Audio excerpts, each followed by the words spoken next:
He's Michael Kay, the Yankee broadcaster, the Yes Network. Get your copy of Michael's new book, Center Stage, My Most Fascinating Interviews, from A-Rod to Jay-Z, now available online and wherever books are sold.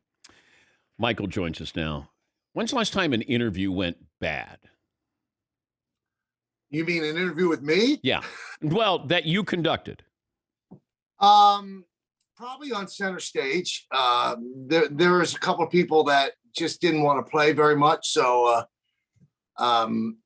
you kind of coax them. I'm sure you've had that as well. And then you hope that they kind of thaw out of it. And then it goes well after that. But the books, the interviews in the books, those went well. So the ones that didn't go well didn't make the book. Right. Dennis Quaid didn't go well. He didn't feel like he wanted to be there, but it worked out. I remember interviewing Tanya Harding, and it didn't go well, but it spectacularly didn't go well. Therefore, you're witnessing a car wreck, and that's one of those where I was uncomfortable. She was uncomfortable, but the fact that, like, sometimes you let that go. You know that's for the audience, and then they get to, it's almost like you're eavesdropping. And it was awful, but you had to have a visceral reaction to it because you're going, oh my God, is this actually on the air?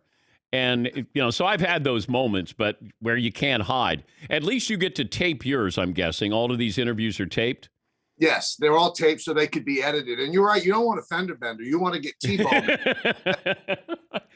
The one, like, you interview a lot of different people. Quentin Tarantino, I mean, all walks of life there.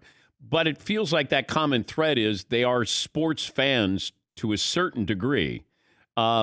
But did you find out that there's certain guys that maybe, like, is Quentin Tarantino a sports fan?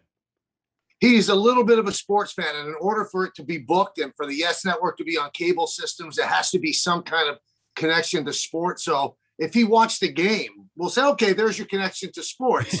But Quentin Tarantino was fascinating, and just to talk to him and get into the process of how he wrote the movies, and he writes the movies in longhand. He doesn't even use a computer. That's kind of stuff I find fascinating. So, but they all have a little bit of a connection to sports for sure. What jumps out? If you said to people wanting to buy this for Father's Day, the one interview you must read is which one? My favorite one of the 250 interviews we did was Larry David, because I went in with some trepidation because I was such a big fan of Seinfeld and of Curb Your Enthusiasm. And I wondered if I was going to get that Larry David. And the remarkable thing is he is that Larry David, but he's not as mean. He'll tell you exactly what he's thinking, but I think he takes a little bit of the edge off in real life. He even said, if I did the things I say in Curb in real life, people would punch me out. And you always wonder on Curb when you're watching it, why doesn't somebody hit him? And he realizes that. But from that interview alone, Dan, he and I have become kind of friends, which I think is remarkable. I have such great respect for his talent, and he's just a great guy. And he is a huge, huge sports fan. Yeah, we've had him on a few times, and you're right. You're not quite sure what you're getting, but there's part of you that hopes you're getting Larry David from Curb. You're just not sure if that Larry David's going to show up. And then, ultimately it does. In some form, you're like, oh, my God, that sounds like that would be an episode of Curb Your Enthusiasm. The book is My Most Fascinating Interviews from A-Rod to Jay-Z. It's called Center Stage. We're talking to Michael Kay, the Yankee broadcaster. Recap the week that the Yankees have had so far. Well, obviously, the Red Sox series, I think, was very illuminating that this is a team that has some issues. This is a team that's kept afloat because of pitching. Nobody thought that their pitching was going to be this good. Everybody thought that they'd hit over 300 home runs and they would slug their way to winning the American League.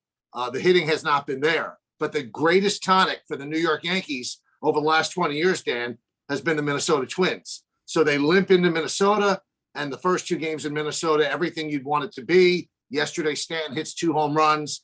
But the biggest part of the week has to be the Gerrit Cole stuff. Josh Donaldson throwing him under the bus, Gerrit Cole being asked a direct question about what type of stickum that he uses, and he kind of hems and haws. And then yesterday he goes out, and obviously he's working without anything if he ever has worked with anything, and he's throwing 100 miles an hour. So I think that was the best way to answer it back. Could Yankee PR have rescued Gerrit Cole in that first press conference? I was thinking about, I hate to place blame, but I think Scott Boras, who's his agent, and Garrett's really bright. He's one of the brightest guys I've ever interviewed. And Yankee PR, maybe they should have sat together. This question is going to be there. This is the way you should answer it. And it seemed like he was surprised. And that surprised me. Why would you be surprised at that question? That's the only question that anybody wants to talk about. Then he tried to clean it up a little bit, after the game yesterday and said, this isn't really the venue or the forum for it. And I'm wondering, well, what is? So he's going to have to answer that question at some point. And there's so many ways he can answer it and not throw people under the bus and not indict himself, but he didn't go that route. Your comments or your thought, and I this is why I want to have you on. Josh Donaldson said what he said about Gerrit Cole and some other pitchers, and at least the inference was you were okay with Gerrit Cole throwing at Josh Donaldson. I want to. That was not the inference. Okay. What I said on my radio show was, God didn't give me talent because he knows that I'm a vindictive human being. I have a laminated list in my back pocket, man. People that have crossed me. So I said that if I happened to be Gerrit Cole, I didn't advocate for Gerrit Cole to do it, I would have drilled Josh Donaldson in the ribs. Okay. And then everybody took it and said that I said that Gerrit Cole should do it. No, Gerrit Cole shouldn't do it because Gerrit Cole is too important to the Yankees. He would be suspended. There could be a brawl. People could get hurt. But sick Michael Kay, if I was on the mound, I would have done it. Let's run down the list of people that you don't like, Mike. Oh, there's so many. I don't know if we want to go there, but there's a lot of people, radio and television columnists. I particularly just, there's a lot of people I really don't particularly have at a party at. Let's put it that way.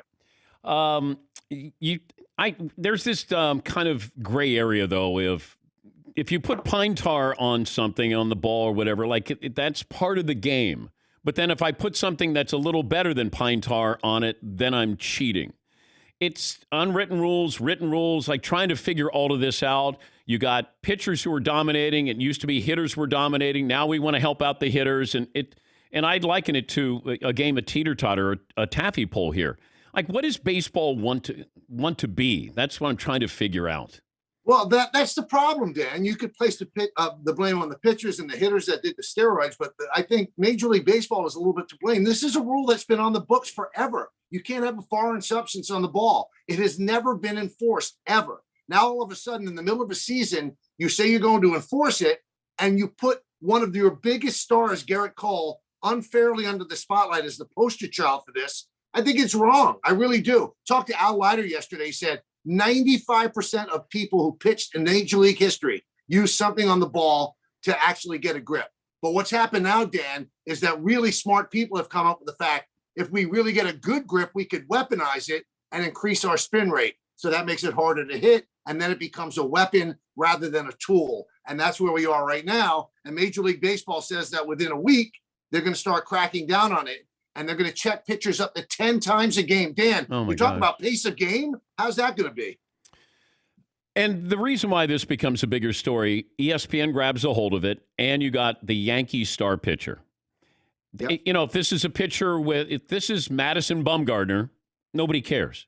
If it's a Twins pitcher, nobody cares. It's the Yankees, and it's ESPN has picked up this story. And now, I watched the game last night just to watch Gerrit Cole on the mound. That's it. I didn't care that, Stanton hit a couple of bombs. I wanted to see his mannerisms. And not that this is why we should watch a baseball game, but I did search out to watch this game last night. I don't know if baseball benefits. Does any good publicity work with baseball right now? That's the old adage, right? And I was off last night. I watched every second of the game because I wanted to see how he was going to pitch. And I think the only thing that we got out of yesterday was when he struck out Donaldson the first two times, there was that small instant where he looked like he stared at him, like, here's your stickum, that sort of deal. But in a way, if you could bring more eyes to baseball games that might not have been there, that's a good thing. But I just get the feeling, Dan, I don't know if you feel the same way. Baseball seems like it shoots itself in the foot so much. It's such a great game. In its purest form, it's such a perfect game. But then we get moments like this where it embarrasses itself, and it's got to clean this stuff up. It shouldn't weaponize all these rules and use them in collective bargaining agreements and things like that. Well, we'll give you the DH if you give us this, and we'll raise the seams on the baseball if you give us that. That doesn't work. I mean, this should all be behind the scenes where we don't have to see the dirty laundry. Who's the person you're waiting to interview? Bruce Springteen. Have you ever interviewed him? No, I have not. Yeah, that would be interesting. This is how close I came to interviewing Bruce Springsteen. Al Leiter was with us in the studio, and Al was bragging that he had Springsteen's phone number. And we're live on the air, and I said, would you call Bruce? And Al dialed him up, and he was really nervous because he's thinking, I may not get to keep – Bruce is going to change the number as soon as I call. And he left a message for Bruce Springsteen during our show saying, hey, it's Al. I'm on the Dan Patrick Show. Can you call me back, basically? We didn't hear back from Springsteen. That's as close as I've come. I met Springsteen once in the Yankee clubhouse, and he's walking by. And I never do this because people want their privacy. I just walked up to him because I so love his music. I said, I just want to tell you that you've written the soundtrack to my life. And he looked at me and go, soundtrack to your life. Yeah, I like that. So that was good enough for me. Fritzy has Bruce Springsteen impersonation, since you're a big Bruce fan. I think you might enjoy this. This is, if you close your eyes, I think it's going to sound like Springsteen. Or maybe not. Okay, Todd. Well, all right, come on now. After she put her kids to bed, running from a great baseball player back in high school. Woo! All right. Oh, yeah. So what do you think, Mike? Wow. Can I book Fritzy on CenterStage? All right. Good luck with the book, Michael. Thank you. It's great talking to you again.